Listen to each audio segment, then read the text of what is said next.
Now, we all know that home building in person or remotely in the village comes with all kinds of challenges. We have reviewed some of these challenges in my previous videos, but there's a whole lot more to be said. What many people don't realize is that some of the problems related to building in the village that we end up running into really is all about the people we assign duties. Whether it's the people we trust, whether it's the contractors, it's all about the people in whose hands we put these tasks. So there are certain very specific tasks or purchases or activities that I always argue that should not be delegated at all, if possible. I tell folks that whatever you do, there's a list of things that you want to make sure that is taken care of when you're there at home, or you want to put extra effort in attending to every single detail. Now, I understand that many folks may have limited options in terms of whether they can be there in person or not. But to the extent you can, I ask you the following things. Please do whatever you can to make sure that they are taken care of when you are there. In this video, I will share with you that list of mine, the list of things that I think should be done with extra attention. But as I do so, as you've seen, you're looking at, previously you saw some really yummy, those are samosas. I'm in my mama's house. This is the backyard. In Luo, we call this part orundu. It's typically meant for storing firewood. You can plant a few things here and there, but it also serves as the family gravesite. And so I'm spending this evening with my supervisors, visiting my mom, and we're doing what we call wanya. Wanya basically means you're coming to eat something. And in my mother's house, there's always food. It does not matter what time you go, when it is, there's always something to eat. But as we wait for the samosas to be warmed and all that, I need to help with cleaning up a little bit of firewood here. So we are filming again from Karating. For those of you who are new, welcome to Karating, a village in Kisumu in Western Kenya. We love talking about everything village, particularly for folks who are looking to return from diaspora. So I hope you subscribe after watching our video, but if you don't, I hope to see you as a regular viewer.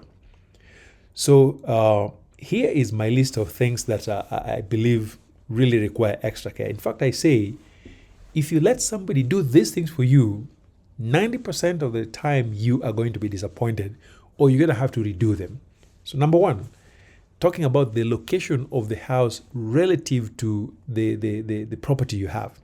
Deciding where the house is to be located, where the gate will face. Those decisions really require the homeowner because you know what you want to do with your house. When people make those choices, oftentimes you will be disappointed. Maybe they've left too much space behind or too much space in front, or the house is so big, it's actually filling the entire property. So that conversation requires you to be right at the center. So make sure when you're discussing with your architect and people who are going to build, you are the one to decide where things are going to be, of course, with guidance given your experience. Windows and doors, especially in terms of the shape, the design, the size. We all have our different preferences. Some people love very large windows, others love tiny windows. In fact, in one of our bedrooms, my mason at the time moved the window to the corner because in his mind he thought I was going to do the traditional bed in the corner type, the thing that we do in the village. So windows and doors, make sure that at all costs you're really involved in all decisions from size, shape, even location in relation to the sun. Make sure you are involved in all that. Tiling. The bigger issue with tiles is that even when they send you pictures, what you see on the picture is often slightly different than what the tile looks like on the ground. And that's the problem I had. My brother got me some really good tiles, but they were slightly different than what I wanted, the shiny white tiles. They vary quite a bit when you look at the kin pattern. So whatever the case, make sure you're choosing the tiles in person. Paint job. You all know we all have very different preferences as to what should be painted where. Don't let somebody paint your house without your consent or without your involvement. Otherwise, this will be a disaster. Then the next one is the kitchen layout. Again, preferences vary quite a bit. For us, it was open plan. But even with open plan, there's a range of designs. How you lay it out where you put your appliances, the sink, and things like that, they really matter. And of course, one other simple thing that we forgot about is the height of the appliances. Like in our case, the microwave is so high that kids are having trouble just using it. And so had I known that, I would have made sure that at least with the appliances, they would have put correct height so that everybody can use them. So the spacing between the cabinets, where you're going to place cups versus where you're going to put like dishes or Tupperware, things like that. You really want to be involved as best as you can. And by the way, apparently the chicken that we have here have to be warmed up. So we have to turn on our charcoal stove to make sure that the little chicken are not dying at night. It's something I never knew, but hey, apparently Karateng gets slightly cold. So anyway, again, next one is bathroom fittings. Usually most of us like to have the fittings be in sync, like from the shower head to the faucets, all that to be similar so that you're not having random things everywhere. So you want to make sure that's taken care of, but most importantly, the person installing them needs to know what they're doing. So here's an example, a hilarious example that I recently had. I bought toilet tissue holders for our bathrooms. I just gave it to my fundi and asked him to install it. In his mind, I did what he did. So when I came back, I found the toilet tissue holders inside the showers. And I was like, what was going on here? But apparently, this guy must have thought that the tissue holders were soap dispensers because he had never seen the design that I bought. So yes, these are the things you don't want to delegate because likely you will not be on the same page. Landscaping, it might seem very small, but people like just planting trees everywhere because we like trees, we like plants, we're just going to drop things everywhere. As a homeowner, I'm very attuned as to what plants go where. Which plants can be planted next to the wall, which plants can be next to the house, and what else am I doing in my compound that determines where I put plants. For example, spaces where we are playing volleyball don't need trees. And so a person who does not know that will simply put trees there without knowing why I left that space open. So I always tell my mama, who is our landscaper number one, if you're going to plant something, let's talk about it. Just so you know, because sometimes they see an empty space and they think, oh, that's one more space I can plant something. But that's not always going to work. And especially when they plant trees that are going to be big next to utility lines. That can be problematic. And of course, make sure they flatten the land before they plant the grass. Otherwise, you're going to have all kinds of bumps all over your property. Furniture. The interesting thing with the home is that I see lots of really good looking furniture when you send the pictures and videos. Wait until you sit on them. Some of them, it feels like you're just literally sitting on a rock. And so whatever you do, don't purchase furniture online or don't send somebody. Make sure you sit on it and get a sense of how it feels on your body. Otherwise, you'll have something that looks really nice but very uncomfortable. Or some of those really shiny stuff don't last too long.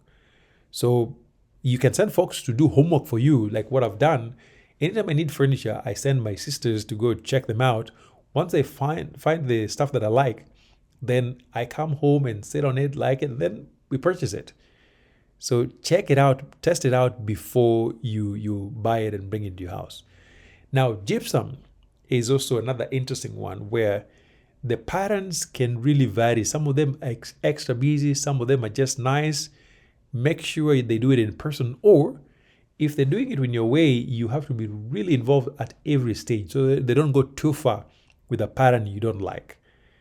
And especially when it comes to lighting, where they install all sorts of snake slides and with different colors, your house starts looking like a disco or something like that. So to the extent possible, don't let somebody do gypsum work without very close supervision, either in person or you want to make sure you supervise very closely. And I'll show you how to do that remotely. Wainscoting is another one. These things look amazing on paper and you can send the fundi the pictures you want. Unfortunately, the pictures you're sending don't always match the rooms in your house. So even when the fundi gets exactly what you wanted, it may still not look good. I've had cases where my fundis go and then they draw the patterns before they actually stick the panels. And then we realize that the design we had in mind really is not a good match for the section we're trying to fit it in. And so wainscoting should not be done remotely. Whatever you do, don't do wainscoting remotely. Unless you're one of those people that don't care, they'll just simply do whatever. But I learned it's one of those things that I need to be there in person to make sure that it's done properly. So here are some tips that you can apply to get around the issues that I just highlighted. Number one, as I've said, and this is the obvious one, there are things just need to wait.